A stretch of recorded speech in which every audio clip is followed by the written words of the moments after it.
Bienvenue dans la deuxième partie du cours auto-anticorps et maladies auto-immunes. Nous l'avions vu dans la première vidéo. Les maladies auto-immunes sont classées en deux catégories. Nous avons d'abord les maladies non spécifiques d'organes. Dans ces maladies-là, nous avons une atteinte simultanée de plusieurs organes. Il s'agit des connectivites, du syndrome des antiphospholipides ou SAPL et des vascularites en cas. À côté et à l'opposé, nous avons des maladies spécifiques d'organes. Là, un seul organe est touché. Nous allons voir quelques exemples. Le diabète auto-immun lorsque c'est les îlots de Langerhans au niveau du pancréas qui sont touchés. La thyroïdite auto-immune, c'est l'exemple de Basdo et Hashimoto. La maladie cœliaque lorsque ça touche l'intestin. L'anémie de Biermer qui est une gastrite auto-immune. Les hépatopathies auto-immunes qui regroupent les hépatites auto-immunes type 1 et 2 et la cholangite biliaire primitive ou CBP. La myasthénie auto-immune lorsque ça touche le muscle, le pemphigus qui est une dermatose bulleuse, etc. Il existe énormément d'exemples. Beaucoup d'organes peuvent être touchés par une réponse auto-immune. Alors dans cette vidéo, nous allons nous concentrer sur les maladies non spécifiques d'organes et surtout sur les connectivites. Nous l'avions vu, les connectivites regroupent 6 maladies. Nous avons le lupus érythémateux systémique, le syndrome de Gougerot-Sjogren, appelé aussi syndrome de Sjogren, à ne pas confondre avec le syndrome sec. Il comprend un syndrome sec, mais il n'est pas appelé syndrome sec. La sclérodermie systémique, à ne pas confondre avec la sclérodermie localisée, appelée aussi morphée. La polymyosite, la dermatomyosite aussi, qui font partie également des myopathies inflammatoires idiopathiques. La polyarthrite rhumatoïde, il ne faut pas croire qu'elle est spécifique d'organes. On peut avoir des atteintes systémiques. Et la connectivite mixte. La connectivite mixte n'est pas une association de plusieurs maladies, c'est une maladie proprement dite, mais elle peut avec le temps se différencier vers une autre connectivite, à savoir un lupus, une sclérodermie, etc. Le point commun entre les différentes connectivites que nous avions vues, c'est la clinique, mais aussi la présence d'auto-anticorps. Ces auto-anticorps sont dirigés contre le noyau, ils sont donc appelés anticorps antinucléaires, AAN. Nous avions vu la fois passée comment est-ce qu'on les recherche, quel est l'intérêt de leur recherche, et nous avions conclu en disant qu'il faut interpréter avec beaucoup de prudence un bilan d'auto-immunité où l'on recherche des anticorps antinucléaires. Pourquoi? Parce que la présence d'anticorps antinucléaires n'est pas synonyme de présence du connectivite. Alors, dans ce tableau, on peut voir la fréquence de ces anticorps dans les connectivites, mais aussi en dehors des connectivites. On peut voir que leur fréquence est très élevée dans les connectivites, surtout au cours du lupus, de la sclérodermie systémique et du Sjogren. Très bien, mais je ne sais pas si vous le voyez. Alors, on peut le retrouver également dans d'autres maladies auto-immunes, la myasthénie auto-immune par exemple, les vascularites en cas, les hépatopathies auto-immunes, mais on peut aussi le retrouver en dehors de toute maladie auto-immune, par exemple lors des hépatites virales, mais aussi c'est les sujets normaux, surtout lorsqu'il s'agit d'un sujet âgé. Donc, il faut faire très attention à l'interprétation d'un bilan des anticorps antinucléaires. On va commencer par la première connectivite, le lupus érythémateux systémique.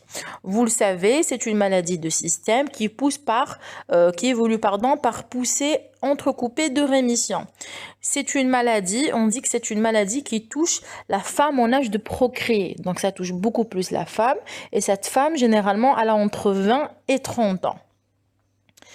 Au niveau clinique, c'est extrêmement varié, c'est un petit peu, en fait, c'est comme la sclérodermie, c'est très très varié sur le plan clinique, mais il y a une triade qui revient souvent, c'est l'atteinte cutanée, l'atteinte articulaire et l'atteinte rénale. Sur le plan cutané, qu'est-ce qu'on a? On a le masque malaire, Vespertilio. On a aussi un nivedo. On a aussi cette photosensibilité et il y a ce qu'on appelle le lupus discoïde. Voilà, ça c'est la photo du lupus discoïde. Au niveau articulaire, il s'agit d'arthralgie le plus souvent et puis parfois des arthrites. Évidemment, les arthralgies sont d'horaire inflammatoire. Et puis nous avons cette atteinte rénale qui est d'ordre glomérulaire. Alors, il n'y a pas que ça, c'est très varié. J'ai mis les symptômes les plus fréquents. Il faut savoir qu'on a souvent une atteinte des séreuses, péricardite, pleurésie. On a une atteinte hématologique, atteinte neurologique, psychiatrique, c'est pulmonaire également. C'est très riche sur le plan clinique. Au niveau des auto-anticorps, il faut savoir que pratiquement tous les lupus présentent ont des anticorps antinucléaires et il faut savoir que qu'au dernier critère de classification du lupus, c'est devenu une condition. Il faut que le patient ait des auto-anticorps pour qu'il soit classé lupus. Alors, 98% des patients ont des anticorps antinucléaires. À partir de maintenant, quand on parlera des auto-anticorps, vous aurez toujours à gauche tout ce qui est spécifique en vert et en bleu ce qui est associé. C'est-à-dire on les retrouve, ce qui est en bleu, ce sont des anticorps qu'on retrouve dans cette maladie, mais qui ne sont pas spécifiques. Ça veut dire qu'on peut les retrouver dans d'autres maladies. Les anticorps spécifiques du lupus sont l'anti-ADN natif et l'anti-SM. L'anti-SM est beaucoup plus spécifique que l'anti-ADN natif. Je vous rappelle que l'anti-SM est un anticorps dirigé contre un antigène soluble. SM est ce que, je ne sais pas si vous vous rappelez, est un RMP, un ribonucléoprotéine. Donc, il baigne, si vous voulez, dans le nucléoplasme à l'intérieur du noyau. Ok, et l'anti-ADN natif l'ADN natif, pardon, n'est pas soluble, il fait partie du nucléosome, de la chromatine. L'anti-SM et alors ce qu'il y a en bas, en dessous des anticorps, c'est la fréquence ou leur prévalence, la prévalence des anticorps au cours de la maladie auto-immune. Vous pouvez voir que l'anti-SM, on le retrouve moins souvent que l'anti-ADN natif. Par contre, il est beaucoup plus spécifique. Pour le diagnostic, il est plus utile. Mais petite différence, l'anti-SM a un intérêt diagnostique uniquement. Par contre, l'anti-ADN natif, il a un intérêt diagnostique, mais aussi de pronostic et de suivi. Pourquoi? Parce que l'anti-ADN natif est souvent associé à une atteinte rénale, donc là, il y a un intérêt pronostic. Et il a un intérêt de suivi parce que son taux diminue ou augmente en fonction de l'évolution de l'activité de la maladie. Si le patient répond bien au traitement, s'il va mieux, s'il est en rémission, le taux d'anti-DNA va descendre. Par contre, si ça s'empire, là, le taux va augmenter. Donc, vous pouvez deviner de vous-même qu'il faut toujours redoser l'anti-ADN.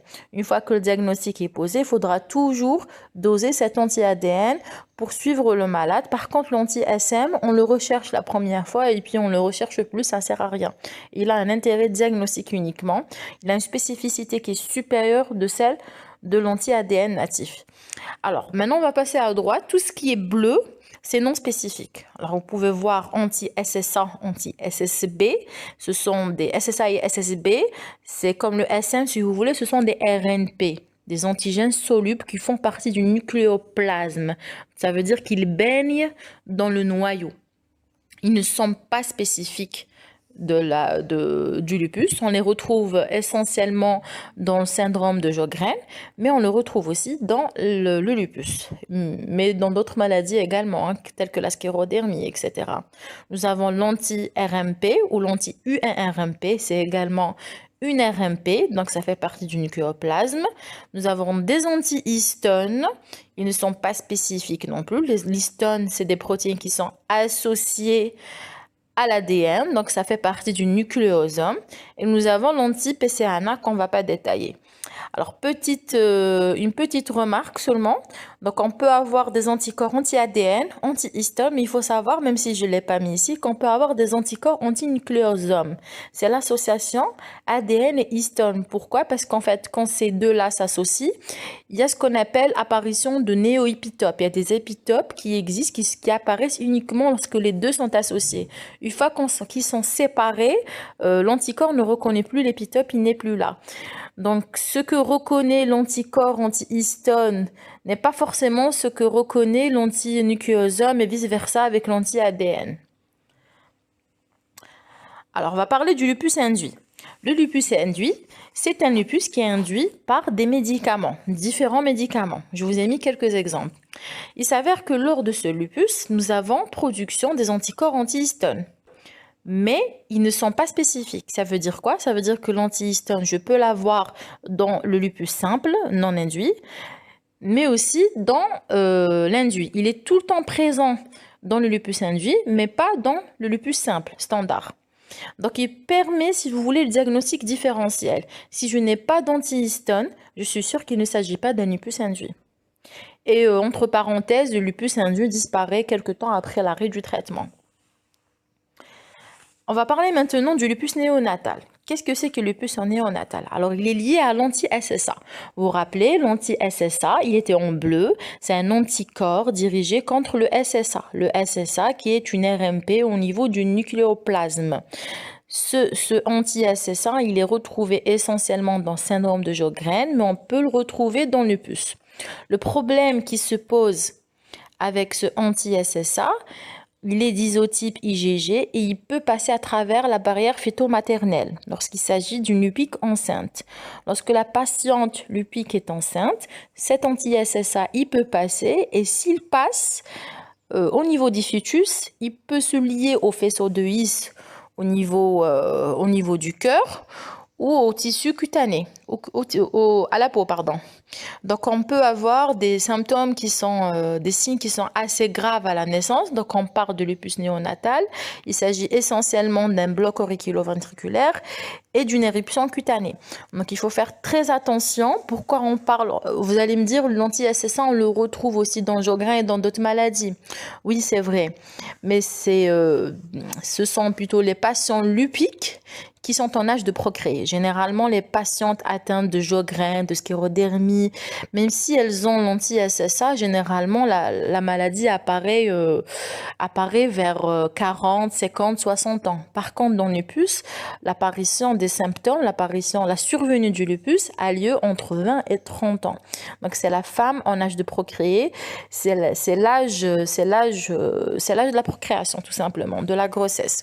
Donc, il faut faire très attention lorsque vous avez une patiente lupique qui tombe enceinte, il faut rechercher les anticorps anti-SSA. S'ils sont là, il faut qu'il y ait une surveillance rigoureuse, il faut faire très attention.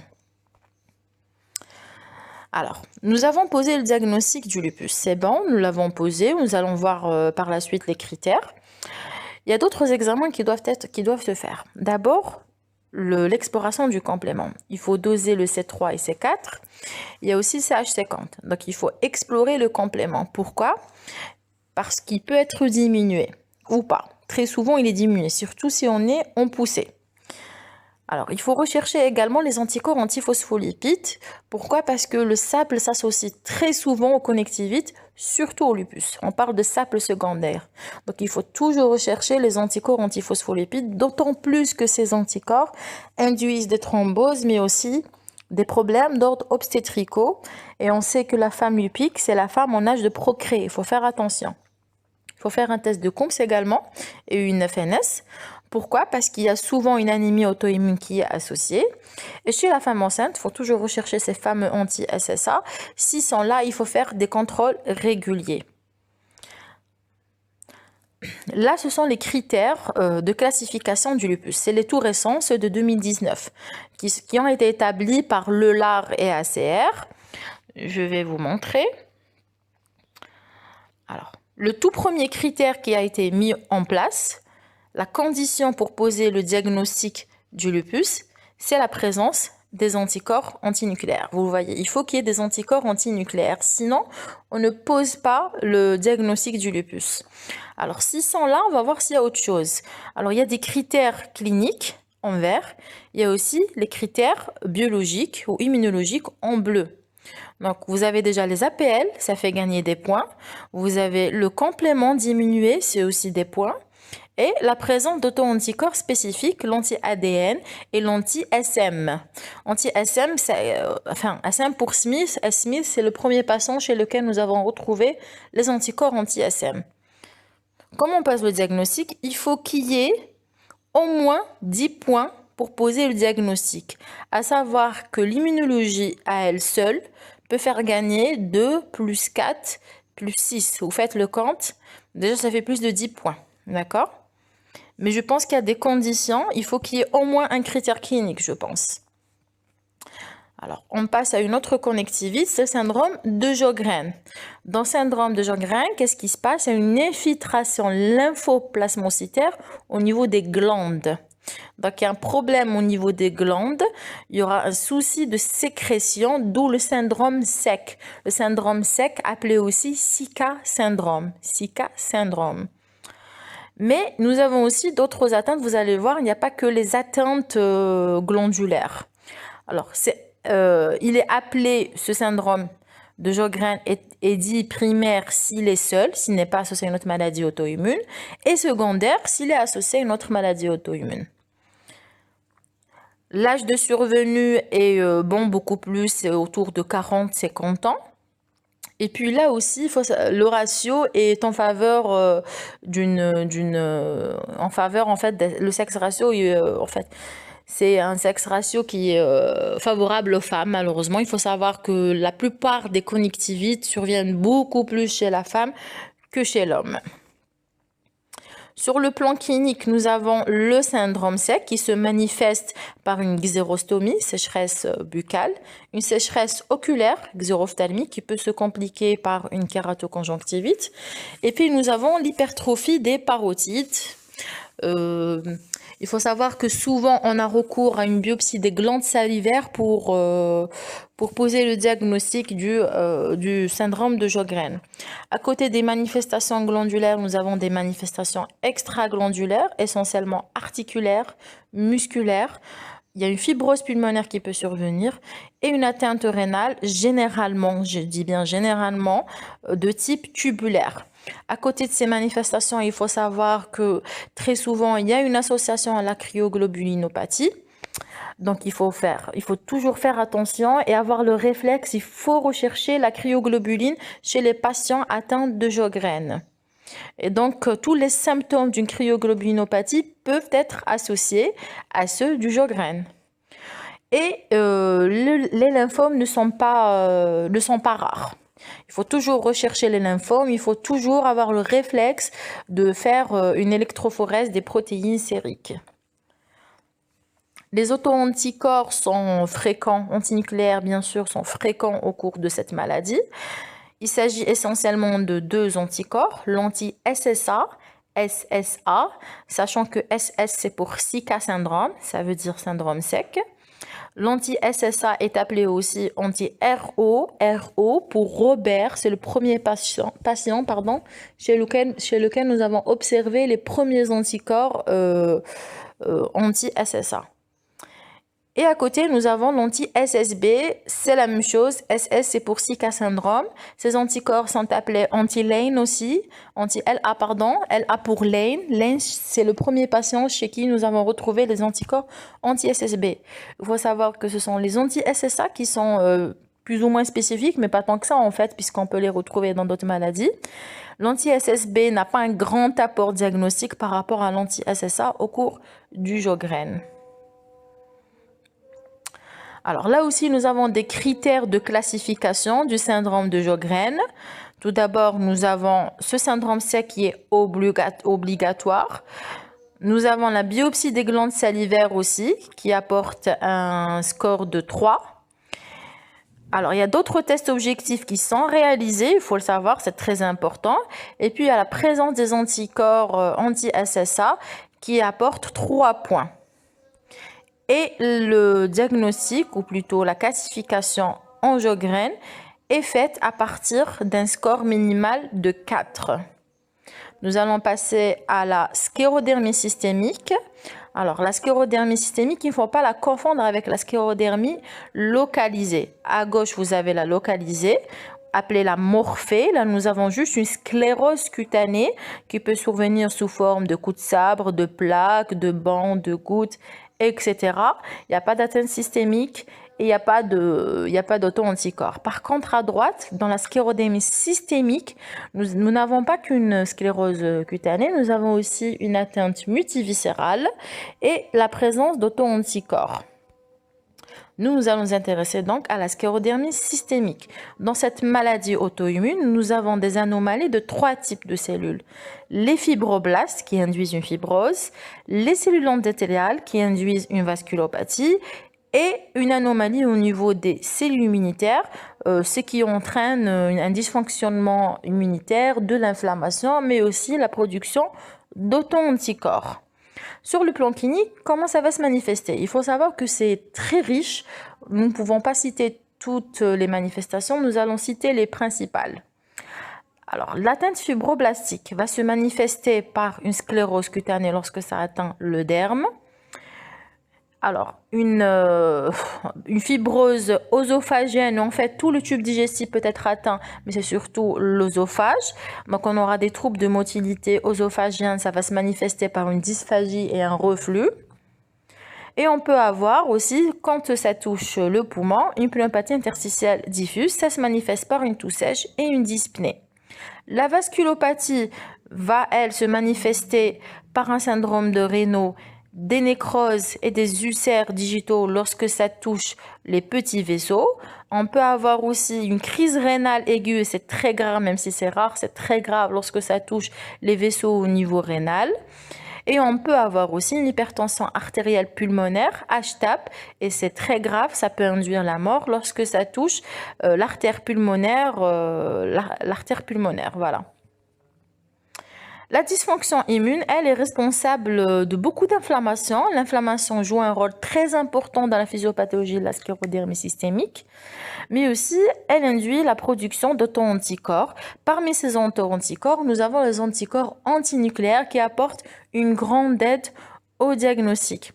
Entre parenthèses, il faut savoir qu'avant, il y a très longtemps en fait, les patients atteints de sclérodermie mouraient de crise rénale aiguë. Mais actuellement, on arrive à dépasser cette crise car on arrive à l'appréhender, à la maîtriser, à la traiter. Elle est devenue très rare. Donc actuellement, les patients atteints de sclérodermie meurent plutôt de PID, de pneumopathie artérielle diffuse, et d'HTAP. Alors, on va reprendre. Sur le plan cutané, on a ce syndrome de Raynaud qui passe par les 3 phases, les fameuses 3 phases, où nous avons les doigts qui sont blancs, qui sont bleus, puis rouges. Nous avons la sclérose cutanée. Alors, cette sclérose cutanée, elle peut être très importante. Elle peut induire, lorsqu'elle s'aggrave, une déformation au niveau des articulations. Et puis, on aura ce qu'on appelle ce signe de la prière. Bon, on ne le voit pas ici. Et puis, ce que peut induire la sclérose cutanée, c'est ce faciès sclérodermique. En fait, tous les patients auront un faciès, si vous voulez, similaire. On aura un effacement au niveau des rides du front, les rides frontaux. On aura un nez qui est effilé, vous le voyez sur la photo. On aura apparition de petites rides autour de la bouche, les rides périlabiées. On aura une bouche qui devient petite. La bouche, elle devient toute petite, c'est la microstomie. Et puis, je ne sais pas si vous le voyez, la fibrose au niveau de la gencive induit qu'il y a un déchaussement dentaire. Vous pouvez voir que les dents qui sont déchaussées. Je vous l'ai dit aussi, la vasculopathie peut entraîner des ulcères au niveau digital et puis ces ulcères peuvent soit cicatriser ou alors s'empirer et se compliquer en nécrose.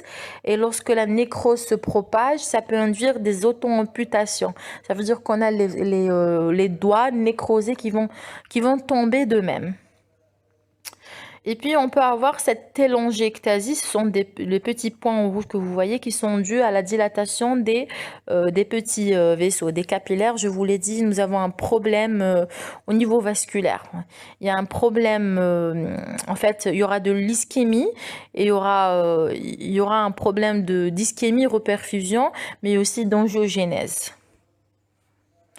Au niveau pulmonaire, nous avons cette fibrose pulmonaire, cette PID qui se manifeste par une toux ou une dyspnée, et aussi cette HTAP, l'HTAP qui se manifeste par une dyspnée. Au niveau digestif, c'est essentiellement une atteinte œsophagienne qui est due à la fibrose, et ça se manifeste essentiellement par la dysphagie et le reflux. La crise rénale, je vous l'ai dit, elle est rare, elle est associée à une HTA maligne, mais elle est rare. Les manifestations articulaires sont possibles. Il s'agit généralement d'arthralgie. Il s'agit d'arthralgie, rarement des arthrites, c'est assez rare. Et puis on peut avoir à côté aussi des atteintes musculaires, une myalgie, une myasthénie. Alors, ça ce sont les images de tout à l'heure. Alors ici, je vais revenir en arrière.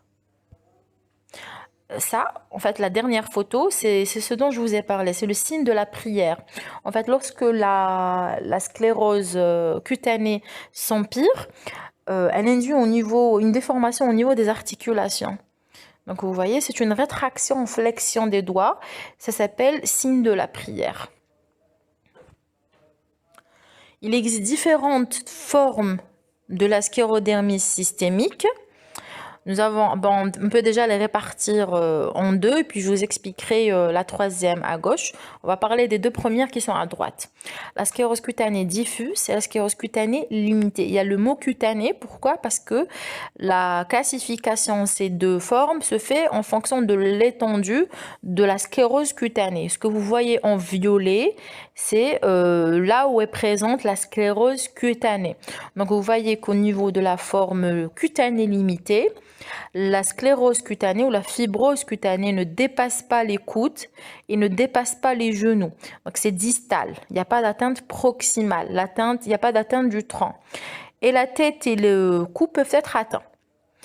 À droite, dans la forme cutanée diffuse, vous voyez que l'atteinte est distale et en même temps proximale. Donc c'est une atteinte qui s'est propagée, qui s'est étendue. Il faut savoir qu'on ne passe pas d'une atteinte à une autre, d'une forme à une autre, pardon.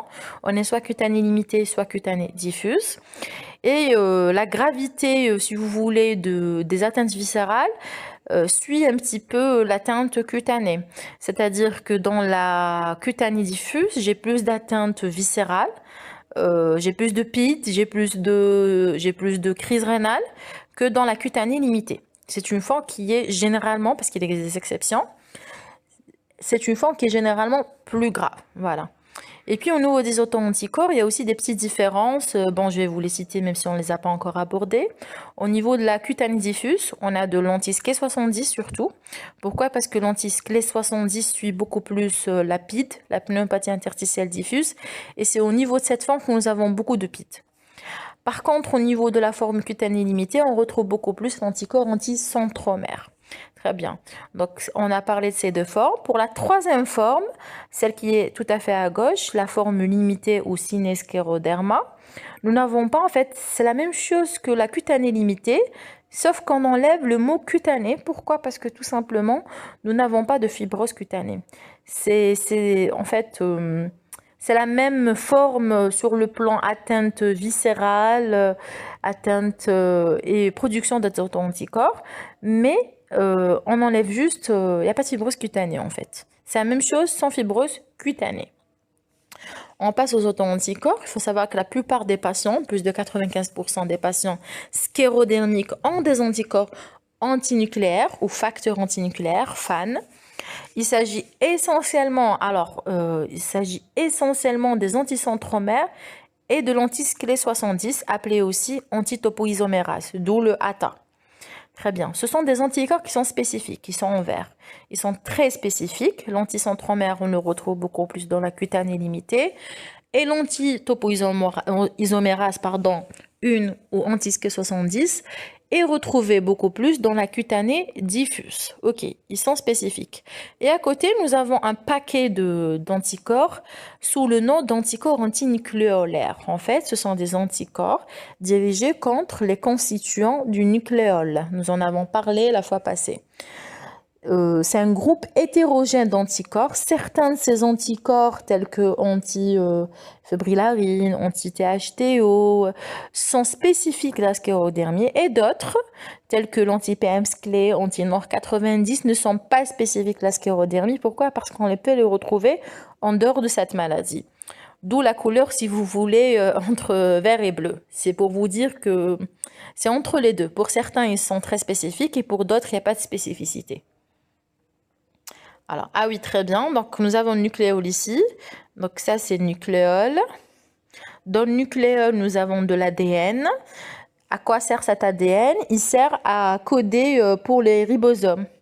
Donc, à partir de cet ADN, nous allons produire le ribosome, vous voyez tout en bas, avec la petite et la grande sous-unité. Donc, cette production nécessite plusieurs étapes, transcription, méthylation, clivage, assemblage, etc. Et pour que ces étapes puissent avoir lieu, il y a intervention de différentes protéines. Vous voyez, ARN polymérase, NOR90, K70, U3-RMP, THDO, PM-SCLE, B23, C23. Toutes ces protéines, enzymes et RMP sont ciblées par les anticorps antinucléolaires. Ce sont tous des cibles d'anticorps antinucléolaires et ces anticorps sont tous retrouvés au cours de la sclérodermie. La plupart de ces anticorps sont spécifiques. En fait, ils sont tous spécifiques en dehors du NOR90 et du PM-SCLE. Voilà.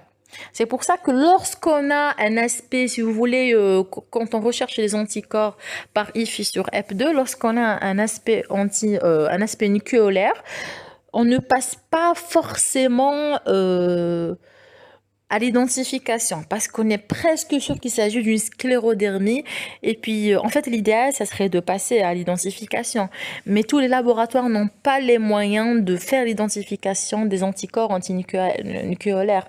La plupart des laboratoires possèdent les kits nécessaires pour identifier les cibles de l'homogène et du moucheté. Le centromérique, généralement, c'est pas la peine d'aller vers l'identification parce que les seules cibles d'un aspect centromérique sont les CMP A, B et C. Ils sont pratiquement tous spécifiques à la sclérodermie. Par contre, dans le nucléolaire, on va dire que la plupart sont spécifiques à la sclérodermie, mais pas tous. Voilà. Alors ça, ce sont les critères de classification de Windows à sclérodermie systémique. Il y a les critères cliniques. Et puis à côté, nous avons les critères immunologiques qui peuvent apporter 3 points. Et il faut un minimum de 10 points pour poser le diagnostic de la sclérodermie systémique. On va passer maintenant à la polymyosite et la dermatopolymyosite. Ce sont deux pathologies qui font partie des myopathies inflammatoires idiopathiques. Nous avons, c'est une maladie auto-immune lors de laquelle c'est le muscle qui est atteint. C'est une atteinte qui est proximale, non pas distale. Il s'agit généralement des muscles de ceinture. Et ça va se manifester sur le plan clinique par une faiblesse musculaire et une douleur musculaire, donc myasthénie et myalgie. La même chose pour la dermatomyosite, c'est comme la polymyosite, mais nous avons en plus une atteinte cutanée assez caractéristique. Il s'agit d'un érythème violacé, herpétiforme, qui siège au niveau des paupières, mais aussi on peut avoir cet érythème au niveau de la face dorsale des mains et des doigts. On peut avoir aussi au niveau autour, si vous voulez, autour du cou. En fait, c'est assez variable, mais c'est assez caractéristique aussi. C'est un érythème violacé qui est assez caractéristique. À côté de cette atteinte musculaire et dermatologique, on peut avoir une atteinte systémique. Il s'agit souvent des arthralgies et de l'atteinte pulmonaire. Donc, ça peut survenir au cours de la polymyosite et au cours de la dermatomyosite. Les auto-anticorps ici sont vraiment, c'est un groupe très hétérogène. Il peut y avoir différents anticorps. Ils sont pratiquement tous antinucléaires, mais ils ne sont pas tous détectés par IFI sur EP2 malheureusement parce que souvent déjà ils sont de faibles titres. Alors, ce qu'il faut retenir pour la polymyosite, c'est les anticorps dirigés contre les ARNT synthétases. Les ARNT synthétases sont des enzymes, je ne sais pas si vous vous rappelez, qui interviennent lors de la traduction des protéines. Voilà. Sinon, pour la dermatomyosite, il existe un groupe hétérogène. Si vous êtes étudiant en médecine, pharmacie, ou vous préparez le résidana, c'est pas important de retenir tous les anticorps de la dermatomyosite parce qu'ils sont, ils sont très compliqués. C'est l'anti-MI2, anti-TIF1 gamma, MDA5, SAE, NXP2. Très bien, ça c'est pour ce qui est spécifique, tout ce qui est vert. Maintenant, on va passer au bleu. Au niveau du bleu, ce sont les anticorps qui peuvent être associés aux myopathies inflammatoires. Bon, ici, il s'agit de la dermatomyosite et polymyosite, mais qui ne sont pas spécifiques. Ça veut dire qu'on peut les retrouver ailleurs. Il y a l'anti-KU, l'anti-PM-SCLE, rappelez-vous, c'est un antinucléolaire. qu'on retrouve aussi dans la sclérodermie. L'anti-SSA, rappelez-vous du SSA, qui est plus ou moins spécifique du Sjögren, mais il peut être retrouvé dans le lupus, il peut être... Vous voyez, il n'est pas spécifique. C'est une RMP. D'accord? C'est un antigène soluble. Les antigènes solubles, rappelez-vous, c'est tout ce qui baigne, dans le nucléoplasme à l'intérieur du noyau. Et puis nous avons l'anti-URMP, parfois on écrit RMP tout court. L'anti-URMP, c'est aussi une RMP, RMP présente dans le noyau, dans le nucléoplasme, qui n'est pas spécifique. L'anti-RMP ou anti-URMP n'est pas spécifique d'une connectivite, mais on la retrouve chez tous les patients, c'est 100% des patients atteints de sclérodermie, de connectivité mixte. Vous allez le constater. Alors, maintenant, on parle de l'APR. Alors, l'APR, c'est la maladie auto-immune, ou plutôt la connectivite la plus fréquente en Algérie. Pas qu'en Algérie, mais bon, là, on parle de l'Algérie. Donc, c'est une maladie rhumatismale dans laquelle on observe une inflammation au niveau de la membrane synoviale. Donc, on va voir ça. Donc, à gauche, vous avez une articulation normale. À droite, vous avez une articulation de patients atteints de PR. Donc, vous voyez qu'on a de l'inflammation. Cette inflammation va induire un épaississement de la membrane synoviale parce qu'en fait, il y a une multiplication au niveau des cellules qui constituent cette membrane. Il y a un épanchement intra-articulaire.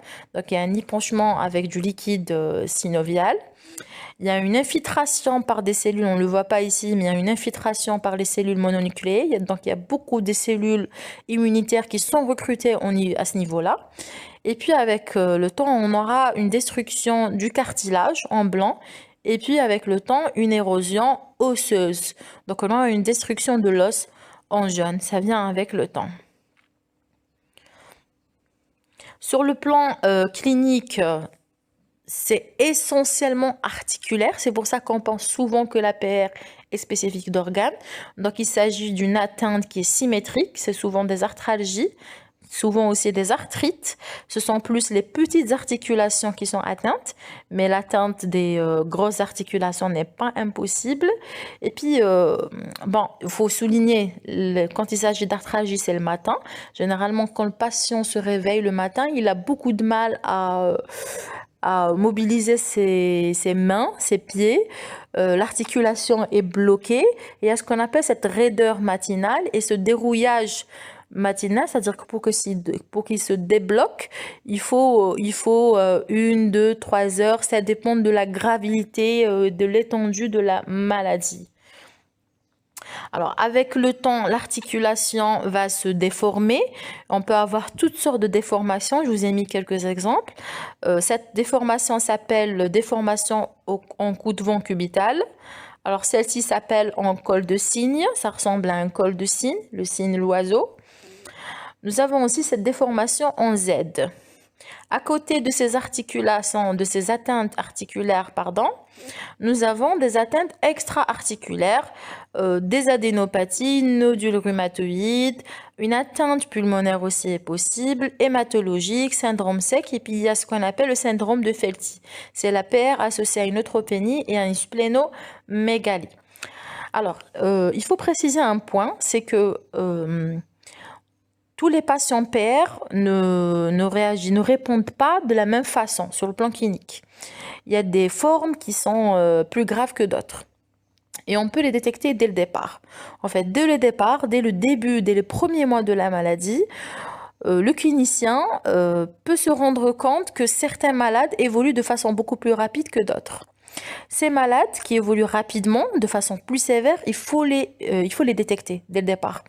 Il faut les détecter, on peut les détecter grâce à un suivi clinique, radiologique, mais aussi grâce à la recherche d'auto-anticorps. On va le voir tout à l'heure. Il faut les détecter. Pourquoi? Il faut identifier ces malades pour leur donner un traitement plus agressif et il faut en fait introduire un traitement plus agressif et plus précocement.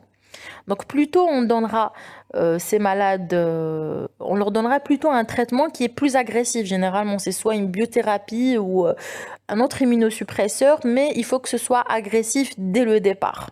Pourquoi? C'est pour éviter l'installation de ces déformations, parce que ces déformations sont irréversibles. Une fois qu'elles sont là, on ne s'en débarrasse plus. On passe maintenant aux auto-anticorps.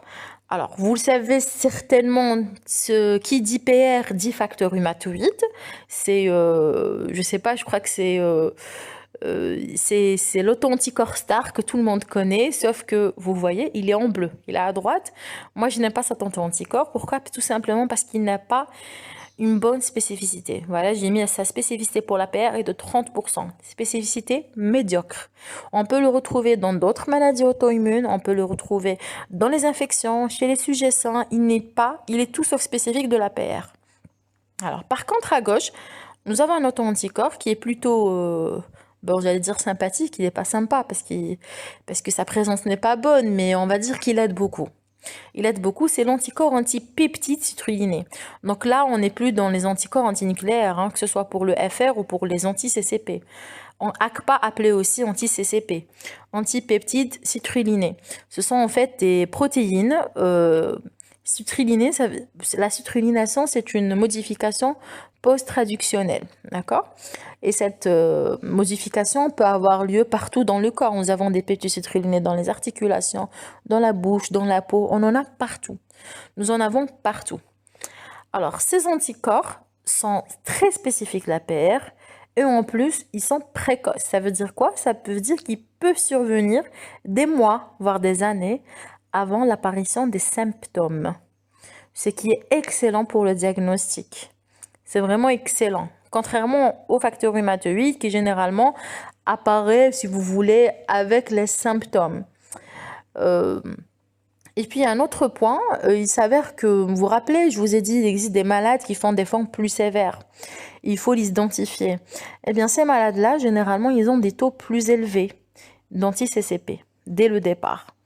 Donc, si vous les anti-CCP aident aussi à identifier ces malades qu'il va falloir mettre sous traitement agressif dès le départ.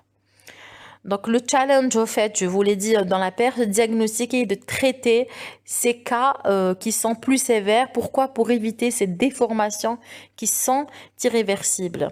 Alors, à côté de ces auto-anticorps facteurs rhumatoïdes et anti-CCP, on peut avoir le fameux anticorps antinucléaire. Alors, les cibles sont diverses. Ils peuvent être dirigés contre l'histone, d'autres protéines appelées HMG, etc. Ce ne sont pas des anticorps spécifiques. Vous voyez que les cibles ne sont pas spécifiques. Donc, on peut avoir... Pourquoi je vous dis ça? Parce que lorsqu'on a des arthralgies, par exemple, vous avez une patiente qui a 20 ans, 30 ans, 40 ans qui se plaint d'arthralgie d'oreille inflammatoire. Premier réflexe, vous allez demander facteur rhumatoïde, CCP, accompagné de recherche d'anticorps antinucléaires. Pourquoi? Parce que les arthralgies sont courantes au cours de toutes les connectivites. S'il s'agit d'une PR, vous pouvez avoir un petit homogène ou un petit moucheté qui peut aller jusqu'à 320, 1 sur 320 pour le titre, mais vous n'allez pas retrouver de cible parce qu'on ne recherche pas couramment les anti-histol, les anti-HMG. C'est pas des cibles spécifiques, donc on ne les recherche pas. Il ne faut pas vous étonner. Lorsque vous avez un bilan d'un patient PR avec des anticorps antinucléaires positifs, il ne faut pas que vous soyez étonné. D'accord? C'est pour vous dire ça simplement. Alors, on passe maintenant aux critères. Ce sont les critères 2010. Vous voyez que la plupart des critères ont été établis par les sociétés savantes de rhumato.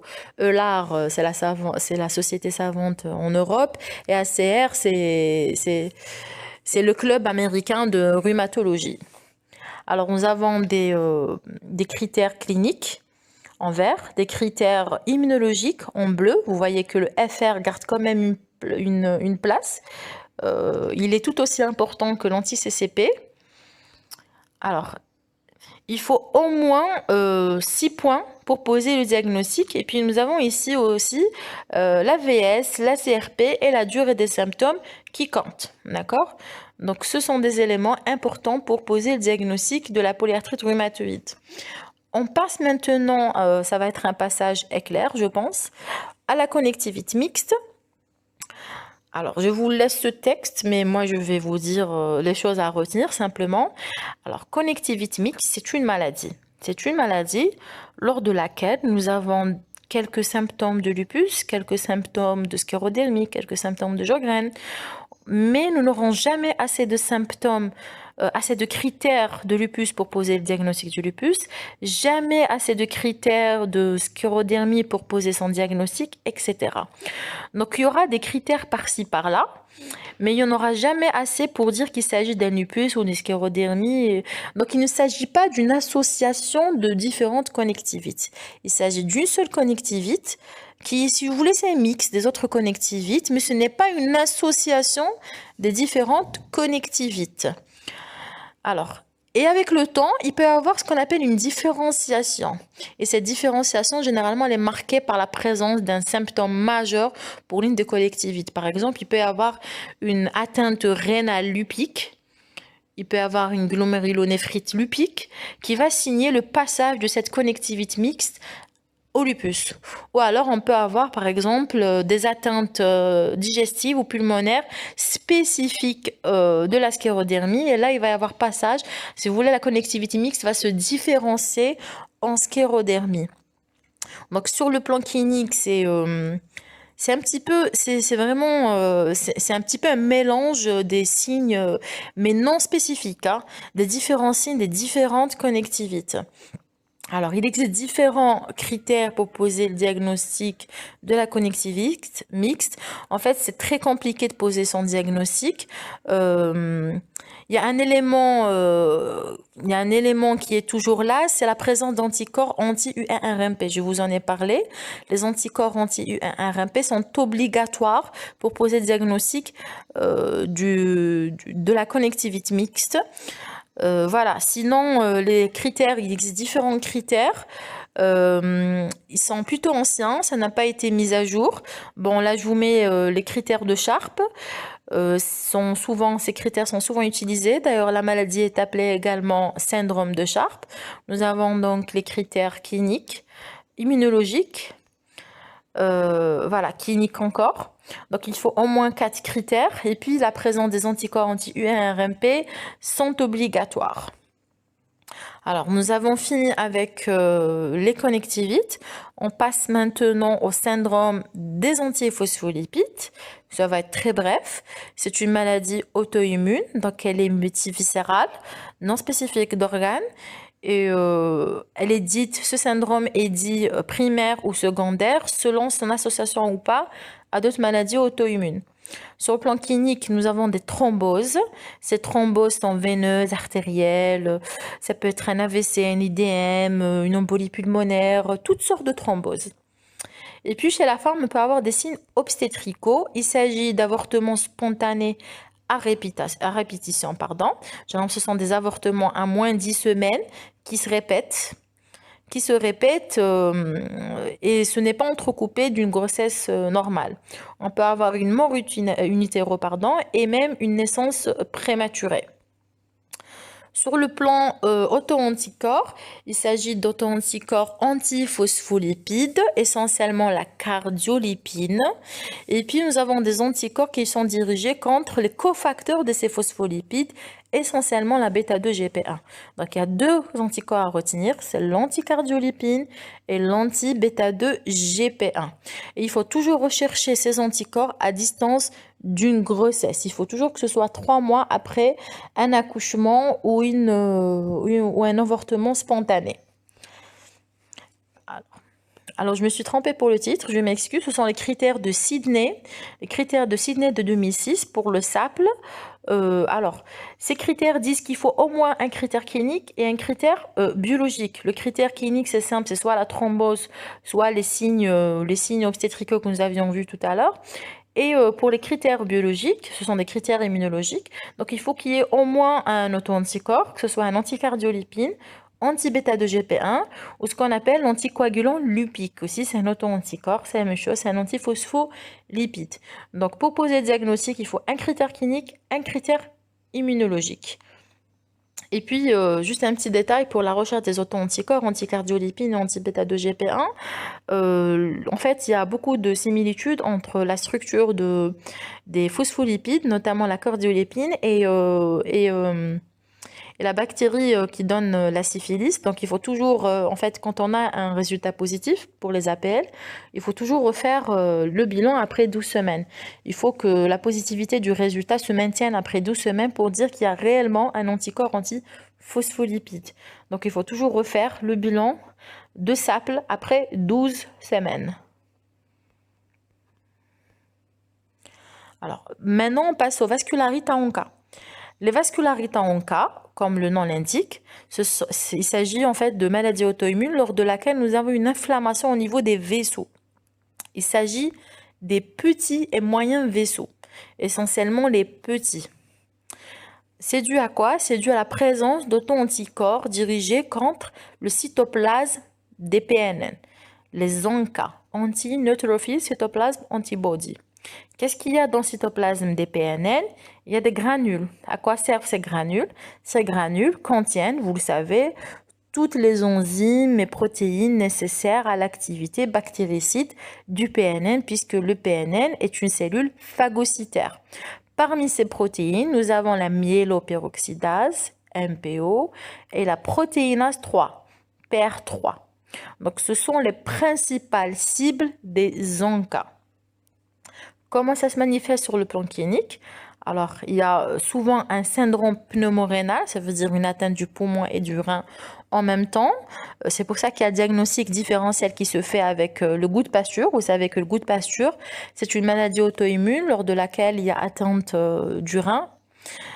C'est dû aux anticorps anti-MBG. Et puis, par mimétisme moléculaire, on peut avoir aussi une atteinte du poumon au niveau pleural, pardon, parce que au niveau de la plèvre, nous avons un collagène qui est le même qu'au niveau du rein. Je parle du goût de pasture. Donc, on peut avoir un syndrome pneumorénal dans le goût de pasture. Dans la vascularité en cas, le syndrome pneumorénal est aussi possible. Donc, il faut toujours faire un diagnostic différentiel entre ces deux maladies quand on a un syndrome pneumorénal. Mais dans les vascularites en cas, c'est plus riche que ça sur le plan clinique. On peut avoir autre chose. On peut avoir des atteintes ORL, articulaires, cutanées, neurologiques, ophtalmologiques. En fait, c'est très varié sur le plan, c'est maladie système, quoi. C'est très varié sur le plan clinique. Ça regroupe 3 maladies. La maladie de Church-Strauss, la granulomatose de Wegener et la micropolyangéite. Ce sont les 3 maladies que regroupent les vascularites à ANCA.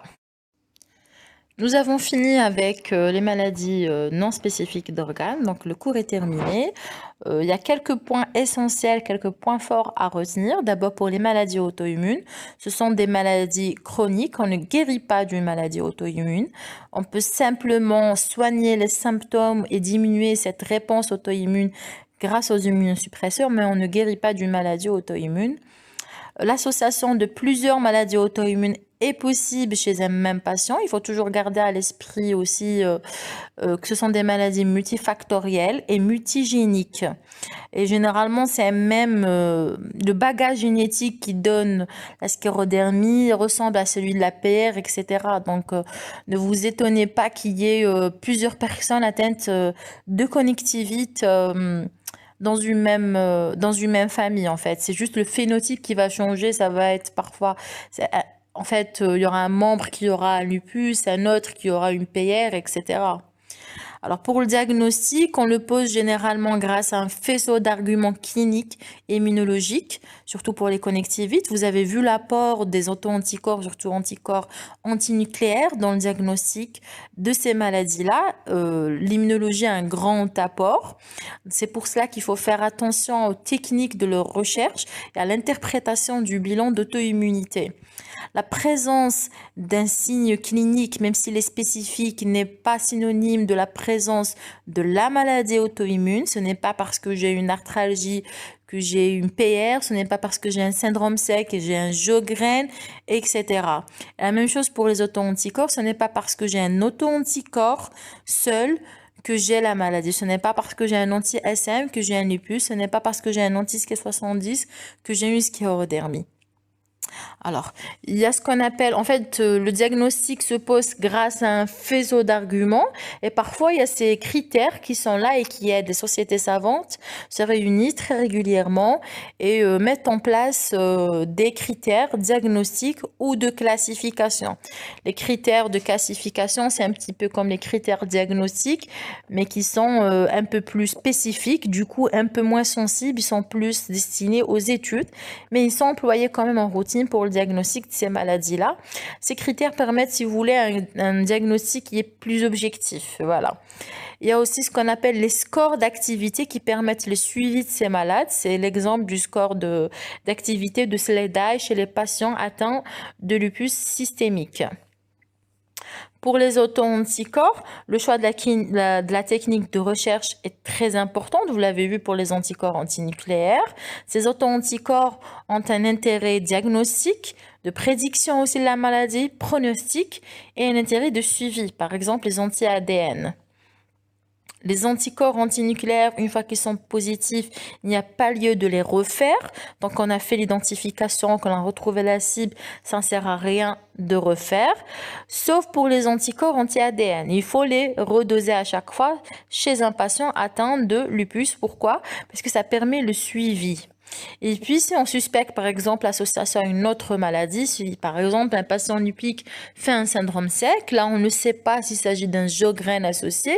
Là, il faut refaire, il faut tout rechercher. Il faut rechercher les anticorps anti-SSA et anti-SSB, même si on ne les a pas eus au départ.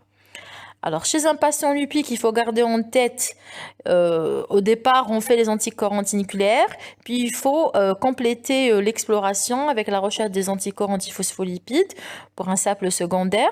Il faut explorer le complément, C3C4, CH50. Il faut rechercher une anémie auto-immune grâce à une formule et au test de Coops. Il faut faire attention chez la femme enceinte lupique, donc il faut rechercher les anti-SSA. Voilà. Alors généralement, lors de la grossesse, l'état de la patiente s'empire, sauf pour l'APR, pour une raison qui n'est pas tout à fait expliquée. Il y a plusieurs hypothèses, mais rien n'a été prouvé. Sauf pour l'APR où la malade, si vous voulez, son état s'améliore. Dans toutes les connectivites, lorsque la patiente est enceinte, c'est compliqué. L'état de santé de la patiente s'empire.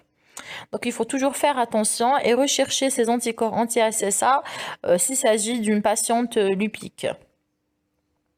Alors, vous l'avez vu, le diagnostic nécessite une recherche des auto-anticorps, mais ce sont surtout les signes cliniques qui permettent de demander cette recherche au départ. Donc, les signes cliniques sont très variables et lorsqu'on est dans la situation des maladies auto-immunes non spécifiques d'organes, ça demande l'intervention de médecins de différentes spécialités. Donc, la collaboration entre différents cliniciens est nécessaire et la collaboration clinico-biologique est aussi très importante. Je vous remercie et prenez soin de vous lors de ce confinement. Merci.